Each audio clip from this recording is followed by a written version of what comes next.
மாட்டு மூத்திரத்துல, அதாவது பசுவுடைய சிறுநீர்ல நன்மை பயக்கும் பாக்டீரியால் இருக்கிறது, நுண்ணுயிர்கள் இருக்கிறது. அதெல்லாம் வந்து மனிதர்களுக்கு மிக மிக அத்தியாவசியமான ஒரு விஷயங்கள். அவையெல்லாம் வந்து உடம்புல வந்து இருக்கிற கெட்ட விஷயங்கள் எல்லாத்தையும் நீக்கிடும்.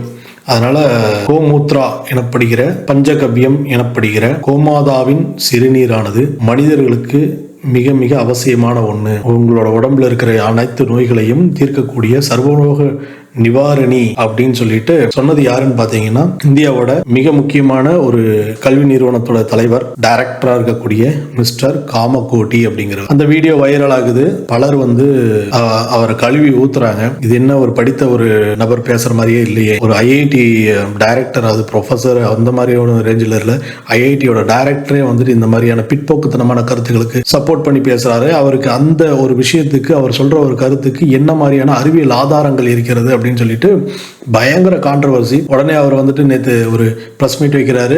5 ஆராய்ச்சியாளர்கள் பஞ்சகவியத்தின் மீது இருக்கிற மிக முக்கியமான குணங்கள் என்னென்ன, மாட்டு மூத்திரத்துல என்ன நல்லா இருக்குதுன்னு ஆராய்ச்சி பண்ணியிருக்காங்க, எந்தெந்த நன்மைகள் எல்லாம் கொடுக்குன்னு சொல்லியிருக்கிறாங்க அப்படின்னு சொல்லிட்டு அவருடைய கருத்துக்கு சப்போர்ட் பண்ணி நிறைய ஆர்டிகல் இருக்கு, நிறைய ரிசர்ச் பேப்பர் இருக்குன்னு சொல்லிட்டு ஒரு பிரஸ் மீட்ல சொல்றாரு. அப்போ பிரஸ்ல இருக்கிறவங்க கேட்குறாங்க, நீங்க வந்து மாட்டு மூத்திரம் சாப்பிட்ருக்கீங்களா அப்படின்னு சொல்லி கேட்டேன்னு, நான் பஞ்சகவியம் சாப்பிட்ருக்கேன், மாட்டு மூத்திரத்தில் செய்யப்படுகிற பஞ்சகவியம் சாப்பிட்ருக்கேன், அப்போது ரொம்ப அக்கேஷனாக தான் நாங்கள் அதை எடுத்துக்குவோம் அப்படின்னு சொல்லிட்டு அவருடைய ஒரு கருத்துக்கு நானும் அதை சாப்பிட்டவன் தான் அப்படின்னு சொல்லிட்டு அவர் சொல்றாரு. ஸோ பஞ்சகவியம் அப்படின்னா என்னங்கிறது முதல்ல பார்த்துடலாம். பஞ்சகவ்யம் என்றால் என்ன? ஆதி காலத்திலிருந்து, அதாவது ரிக்வேதத்திலே சொல்லப்பட்டிருக்கிறது. சுஷ்ருதர் எனப்படுகிற ஆயுர்வேதத்தின் மூலவர், அவர் கொண்டு வந்த ஒரு விஷயம்தான் பஞ்சகவ்யம். அவர் எழுதி வைத்த மருத்துவ குறிப்புகளில் பஞ்சகவ்யங்கள் குறித்த கருத்துக்கள் இருக்குது. பஞ்சகவ்யம் அப்படிங்கிறது செய்யறதுக்கு நாம வீட்டிலே செய்ய முடியும். அந்த பஞ்சகவ்யம் செய்யறதுக்கான வழிகள், அதுக்கு தேவையான பொருட்கள் தான் இதெல்லாம். பச்சை பசுஞ்சாணம் 5 கிலோ எடுத்துக்கோங்க. பசுமாட்டு சிறுநீர் 3 லிட்டர் எடுத்துக்கோங்க. பசுமாட்டு பால் 2 லிட்டரு. பசுமாட்டு தயிர் 2 லிட்டரு. பசுமாட்டு நெய் 1 லிட்டரு. கரும்புச்சாறு அல்லது நாட்டு சர்க்கரை எது வேணாலும் சேர்த்துக்கலாம். கரும்புச்சாரா இருந்தா 3 லிட்டரு, நாட்டு சர்க்கரையா இருந்தா 1 கிலோ எடுத்துக்கணும். இளநீர் ரைட்டுங்களா, அது ஒரு 3 லிட்டரு. வாழைப்பழம் 12. கல்லு 1 லிட்டரு கல்லு. ஸோ இதெல்லாம் வந்து முதல்ல ப்ரிப்பேர் பண்ணி வச்சுக்கணும். இதில் மிக முக்கியமாக பார்த்தீங்கன்னா பசுமாட்டு பால், பசுமாட்டு நெய், பசுமாட்டு சிறுநீர் அப்படின்னு தான் சொல்லியிருக்காங்க. அது என்ன பிரீடு அப்படிங்கிற சொல்லல, ஜெர்சி பசுவா, காங்கேயம் பிரீடா அப்படிங்கிற என்ன மாதிரியான பிரீடுன்னு அவங்க சொல்ல கிடையாது, பசுன்னு சொல்லியிருக்கிறாங்க. ரைட்டுங்களா? இப்போதைக்கு நம்ம பசுன்னு எடுத்துக்குவோம். சரி, இது எல்லாம் எடுத்தாச்சு, ப்ரிப்பேர் பண்ணி எடுத்து வச்சுக்கிட்டீங்க. சமையல் குறிப்பில் சொல்கிற மாதிரி எல்லாத்தையும் எடுத்து வச்சாச்சு.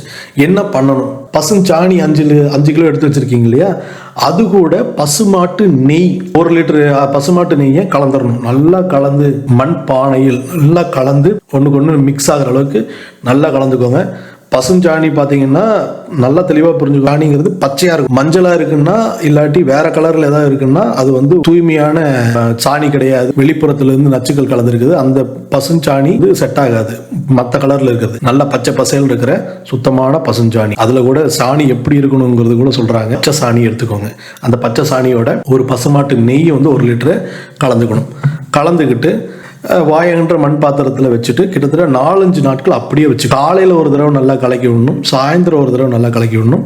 மேலே ஒரு துணியை போட்டு, ஒரு வெள்ளை துணியை போட்டு மூடி வச்சுக்கிட்டு, இல்லாட்டி காற்று போகாத அளவுக்கு மூடி வச்சுக்கிட்டு, காலையில் ஒரு தடவை மிக்ஸ் பண்ணி விடணும், சாயந்தரம் ஒரு மிக்ஸ் பண்ணி விடணும். சூரிய வெளிச்சத்தில், காலையில் இளஞ்சூரிய வெளிச்சத்தில், காலங்காலத்தில் சூரியன் உதிக்குது இல்லையா, அந்த சமயத்தில் ஒரு சூரிய வெளிச்சம் வரும் இல்லையா, அதில் கிட்டத்தட்ட ஒரு 1/2 மணி நேரம் வைக்கணும். இந்த மாதிரி 4-5 நாட்கள் வைக்க வேண்டும்.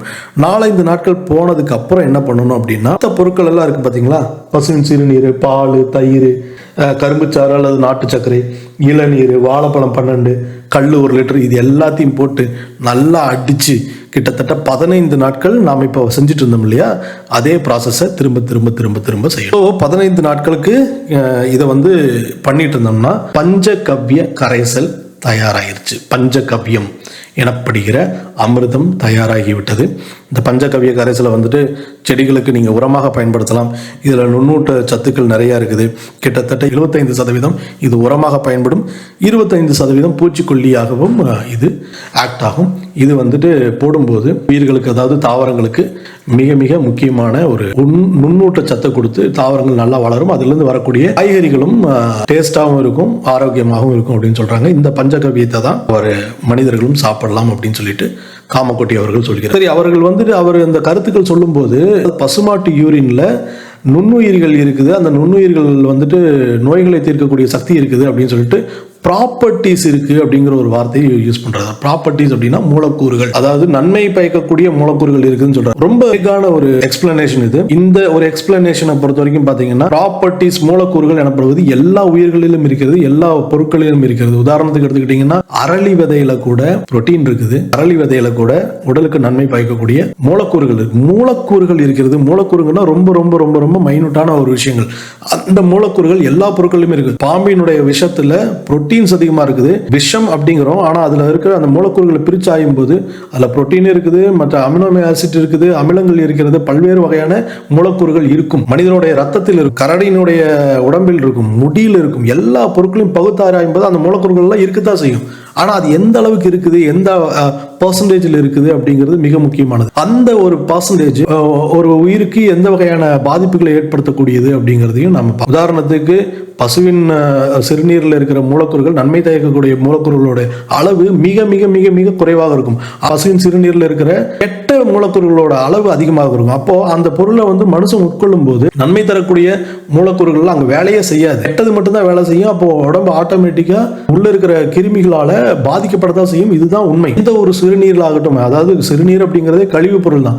இந்த கழிவு பொருளை மனிதனோட உடம்புல செலுத்தும் போது அது மனிதனுக்கு கெட்டதை மட்டும்தான் கொடுக்குமே தவிர நல்லதை கொடுக்காது. இதுவே அந்த இப்போ உதாரணத்துக்கு எடுத்துக்கிட்டீங்கன்னா மனிதனுடைய கழிவானது தாவரங்களுக்கு உரமாக பயன்படும். ஆனா அது உரமாக பயன்படுதுன்னு சொல்லிட்டு நமக்கு நல்லதுதான் பண்ணோம் அப்படின்னு சொல்லிட்டு மனுஷன் எடுத்து சாப்பிடும். இந்த மாதிரி தான் இருக்குது மிஸ்டர் காமக்கோட்டி அவர்கள் சொல்றது. அதனால அவங்களுடைய முட்டாள்தனத்துக்கு, அவங்க மூட நம்பிக்கைக்கு வலு கொடுக்கணுங்கிறதுக்காக அங்க ஆராய்ச்சியில சொல்லிட்டாங்க, அமெரிக்காலே ஒத்துக்கிட்டாங்க, ஆப்பிரிக்கால ஒத்துக்கிட்டாங்கன்னு சொல்லிட்டு கதைகள் அடிப்பதும், அதற்கு சப்போர்ட் பண்ற மாதிரி அங்க இருக்கிற யாராவது ஒரு நபரோ வந்து நான் ஆராய்ச்சி கட்டுரை பண்றேன் அப்படின்னு சொல்லிட்டு ஒரு தகுதி இல்லாத நபர் ஏதாவது ஒரு விசுவாசி தட்டை போட்டு ஒரு சர்டிபிகேட் போட்டு கொடுக்கறதும், அதை வந்து சப்மிட் பண்றதும், அந்த ஆர்டிகளை கொண்டு வந்து நெட்ல இருக்கிறத வந்து வாட்ஸ்அப்ல பரப்பி விடுறதும், இந்த மாதிரியான வாட்ஸ்அப் வதந்திகளுக்கும் வாட்ஸ்அப் யூனிவர்சிட்டிக்கும் ஒரு ஐஐடி இயக்குனரே துணை போறதுங்கிறது எந்த வகையில போட்டிவான ஒரு விஷயமா இருக்கும் தெரியல. இது மக்களை தவறாக வழிநடத்தும் ஒரு விஷயமா தெரியலையா? இதே நபர்கள், இதே இந்தியாவை சேர்ந்த நபர்கள் ஃபாரினுக்கு போறாங்க, ஒரு பெரிய பெரிய நிறுவனங்கள் வேலை செய்யறாங்க, கம்ப்யூட்டர் நிறுவனத்தில் வேலை செய்யறாங்க, தகவல் தொழில்நுட்ப நிறுவனத்தில் வேலை செய்ய, ஏஐ முதலான பல்வேறு டெவலப்மெண்ட்ல ஒர்க் பண்றாங்க. ஆனாலும் அவர்கள் மூளைக்குள்ள இந்த பிற்போக்குத்தனமான விஷயங்கள் போய் உட்கார்ந்துக்கிட்டு அந்த பிற்போக்குத்தனங்களை மற்ற மக்களுக்கும் பரப்பி விட்டு அப்படி கண்டினியூஷனா பண்றதுக்கான காரணம் அந்த மூட நம்பிக்கைகளை பரப்புவது மட்டும் கிடையாது, பிற்போக்குத்தனங்களை பரப்புவதும் அந்த இந்து மத கோட்பாடுகள் நம்பிக்கைகளை கண்டினியூ பண்ணணுங்கிறது. இதன் மூலமாக மற்ற அருவருக்கத்தக்க விஷயங்களான ஜாதி நெறி கோட்பாடுகள், ஜாதி வழி கோட்பாடுகள், அதை எல்லாத்தையும் கண்டினியூ பண்ணணும் அப்படிங்கிறதும் இவங்களுடைய அஜெண்டாவா இருக்குது. அதற்காக வலு சேர்க்கக்கூடியதான் மற்ற இதெல்லாம் வந்துட்டு சைடு ஒத்து ஊதும் விஷயங்கள். அதனால காமக்கோட்டி போன்ற நபர்கள், மிக முக்கியமாக குறிப்பிட்ட ஒரு சமூகத்தை சார்ந்த நபர்கள் எல்லாம் திரும்ப திரும்ப பசுவோடது முக்கியம் சொல்லிட்டு இருக்கிறதுக்கு மிக முக்கியமான காரணம் இந்துத்துவ கோட்பாடுகளை புகுத்துறது, பிற்போக்குத்தனங்களை புகுப்பது, பிற்போக்குத்தனங்கள் மூலமாக தங்களுடைய ஜாதி நம்பிக்கைகளை, ஜாதி படிநிலைகளை திரும்ப திரும்ப சொல்லிட்டே இருக்கிறது அப்படிங்கிறது தான் இதோட அடிப்படையான பல விஷயங்களுக்கு காரணமாக இருக்கிறது. இந்த மாதிரியான பேச்சுக்களை அவர்கள் விட்டொழிக்க வேண்டும். இந்த மாதிரியான பேச்சுக்களை மக்கள் விமர்சிப்பதுதான் அவர்கள் திரும்ப திரும்ப இந்த விஷயங்களை திரும்ப சொல்லாமல் இருப்பதற்கு வழிவகுக்கும். அதனால அவங்களும் ஸ்டாப் பண்ணுவாங்க. இதன் மூலமாக பழைய சித்தாந்தங்களை, பழைய விஷயங்களை, நல்ல பல விஷயங்கள் சொல்லி இருக்கிறாங்க. இந்த பஞ்சகவ்யம் தயாரிக்கும் முறையே தாவரங்களுக்கு நல்லதா பயக்கலாம், ஆனா அது மனிதர்களுக்கு எந்த வகையில் நன்மை பயக்குங்கிறதுக்கு ப்ரூஃப் கிடையாது. ஸோ எந்த ஒரு விஷயத்தையும் கண்களை மூடிக்கொண்டு நம்பும் பழக்கத்தை மக்கள் விட்டளித்து எதையும் கேள்வி கேட்க பழகும் போதுதான் இது மாதிரியான பேச்சுக்கள் நிறுத்தப்படும்.